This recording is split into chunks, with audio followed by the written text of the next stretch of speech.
बहुत बहुत स्वागत है आप सभी का मेरे इस यूट्यूब चैनल में। आज हम लोग देख रहे हैं बायोलॉजी यानी कि जीव विज्ञान। जीव विज्ञान में आज हम बात करेंगे जीव विज्ञान की शाखाएं और उपशाखाएं। इसका पहला पार्ट जो है ये मैंने अपलोड कर दिया है, तो जो बच्चे उसको नहीं देखे हैं वो जा करके डिस्क्रिप्शन में मैं लिंक डाल दे रहा हूँ, उस वीडियो को पहले देख लीजिए फिर इसको देखिए। तो चलिए आज हम लोग ख़त्म करेंगे जीव विज्ञान का जो शाखाएं और उपशाखाएं हैं उसका पार्ट 2 को ख़त्म करेंगे और ये चैप्टर आज फिनिश करेंगे। और मैंने जैसे कि बताया था कि इससे प्रश्न कैसे पूछे जाएंगे वो भी मैं आपको बताऊंगा।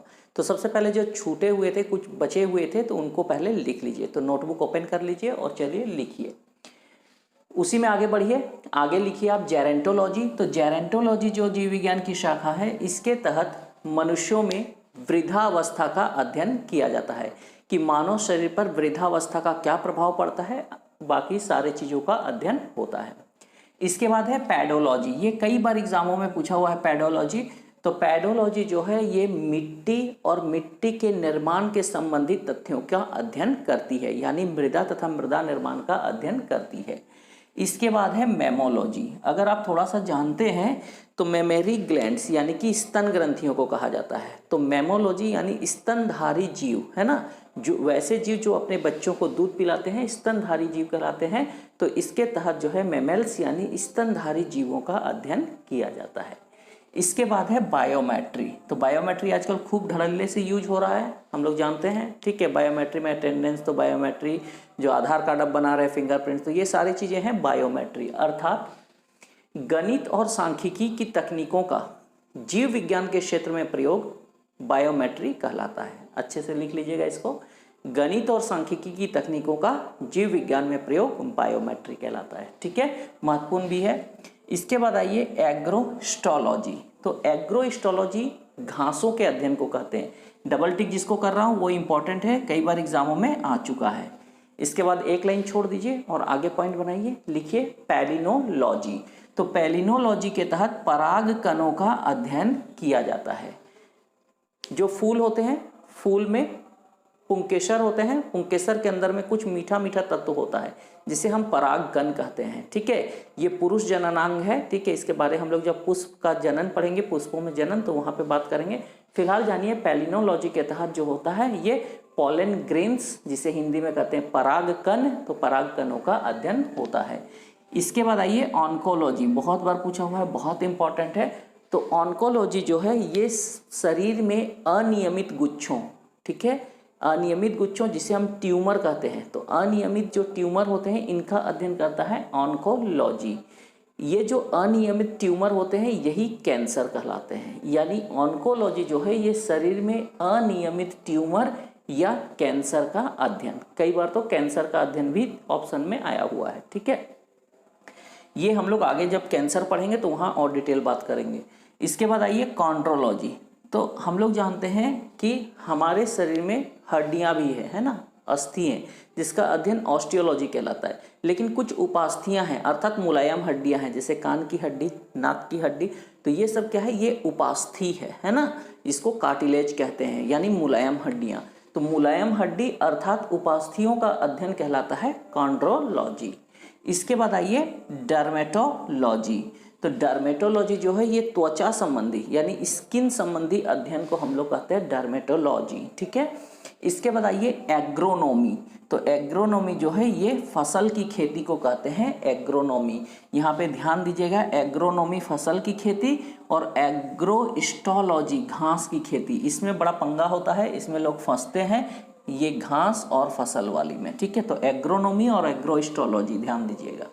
इसके बाद फिर एक लाइन आप लोग बदल लीजिए और आइए आगे। आगे है वर्मी कल्चर, ठीक है। तो वर्मी कल्चर जो है ये केंचुआ पालन का अध्ययन है, ठीक है। इसके बाद है ओलिकल्चर। ये इतना इम्पोर्टेंट नहीं है ओलिकल्चर।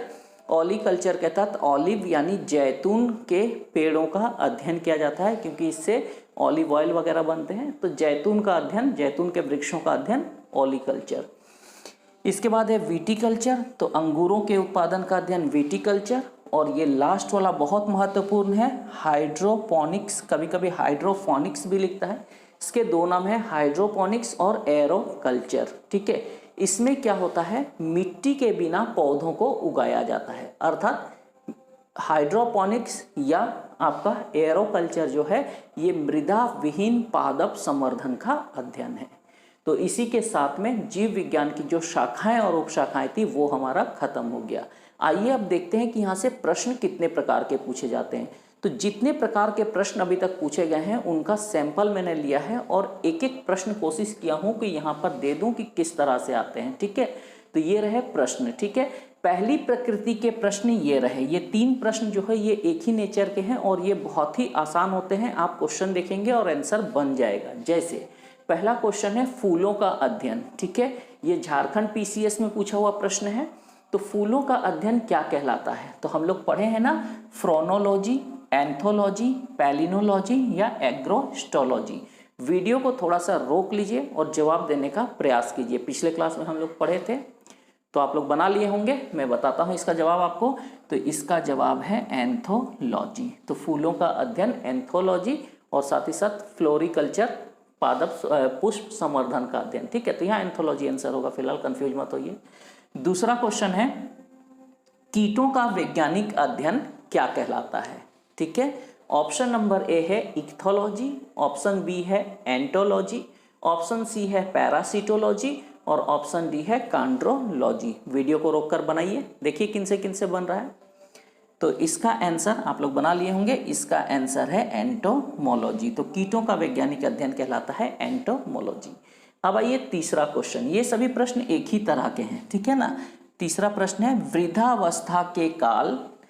वृद्धावस्था एवं काल के प्रभावन के विषय में ज्ञान प्राप्त करने की विधा है। यानी पूछ रहा है कि वृद्धावस्था का अध्ययन जीव विज्ञान की कौन सी शाखा करती है? ऑप्शन ए है ऑन्कोलॉजी, नहीं होगा। दूसरा है टेरेटोलॉजी, तीसरा है जेरेंटोलॉजी एंड ऑप्शन डी है ऑरिंथ्रोलॉजी। वीडियो को रोककर बनाइए, देखते हैं किससे बनता है। बना लिए? चलिए, तो इसका आंसर है जेरेंटोलॉजी। अभी तुरंत हम लोगों ने पढ़ा शुरुआत में, जेरेंटोलॉजी वृद्धावस्था के काल और प्रभावन का अध्ययन है। ठीक है, तो ये तो आसान थे। अब एक जो ये टाइप का क्वेश्चन पूछा जाता है इस प्रकृति के प्रश्न, ये थोड़े से हार्ड होते हैं नेचर में। जैसे क्वेश्चन है निम्न में कौन सा सुमेलित नहीं है? यहाँ 4 कल्चर दिए हुए हैं, इनमें से कौन सा जोड़ा गलत है? तो आप लोग देखिए, ऑप्शन ए बोल रहा है एपी कल्चर, शहद की मक्खी। बी है सेरीकल्चर, सिल्क वर्म यानी रेशम कीट पालन। ऑप्शन सी है पीसी कल्चर, लाह का कीड़ा। और ऑप्शन डी है हॉर्टिकल्चर, फूल। तो अब आप लोग वीडियो को रोककर बनाइए। ठीक है, बन गया? तो इसका आंसर क्या है? एपी कल्चर तो सही है, सेरीकल्चर भी सही है, पीसी कल्चर में मछलियों का अध्ययन होता है। तो ये पीसी कल्चर वाला ऑप्शन यहाँ सुमेलित नहीं है। ठीक है, हॉर्टिकल्चर कंफ्यूज मत होइए, हॉर्टिकल्चर फूल से संबंधित ही है। हॉर्टिकल्चर के तहत छोटे छोटे बागवानी वाले पौधों को उत्पादित किया जाता है जिसमें फूल भी आ जाता है। ठीक है, कंफ्यूजन होता है हॉर्टिकल्चर और पीसी कल्चर में। ठीक है, आइए ऑप्शन अब आते हैं एक सबसे हार्ड प्रकृति का प्रश्न।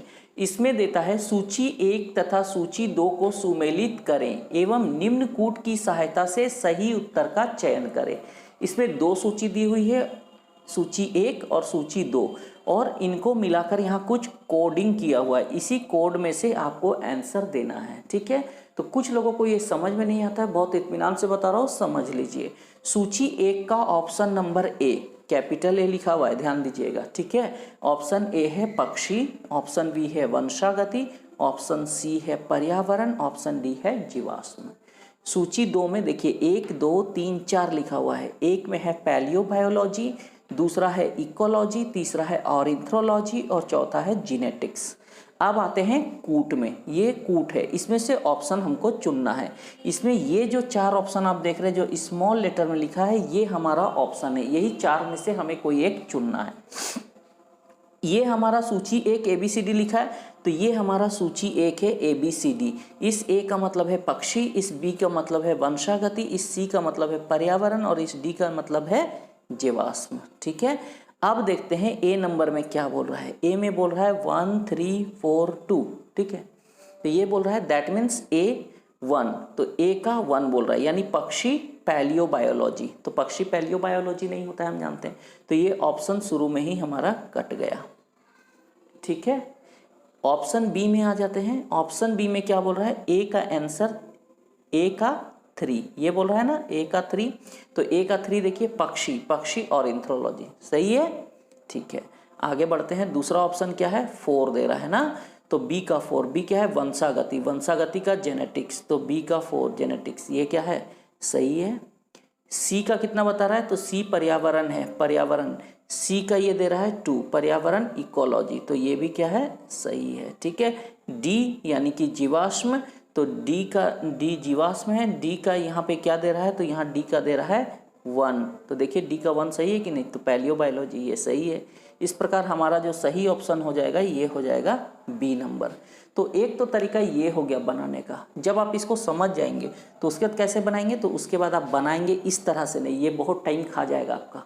आपको बनाना कैसे है, आप देखिए ए नंबर पक्षी, पक्षी का क्या है, तो पक्षी का अगर हम जानते हैं और एंथ्रोलॉजी, तो ए का कितना है 3, तो यहाँ डायरेक्ट खोजिए ए का 3 किस में दिया हुआ है, तो ए का 3 दिया हुआ है बी नंबर में, हो गया आंसर, ठीक है। अगर ये नहीं मिलता मान लेते हैं तो फिर इसको मान लिया पक्षी हम नहीं जानते, तो वंशागति, तो बी का वंशागति का क्या होता है, तो वंशागति का जेनेटिक्स, यानी बी का आंसर क्या होगा 4 होगा। देखिए ना भाई ऐसे मिलाइए, हो रहा है ना 4, तो बी का क्या है 4, खोजिए बी का 4 किस में आंसर है, तो बी का 4 यहाँ पर है, तो ये किस में है बी में, तो हो गया आंसर, ठीक है।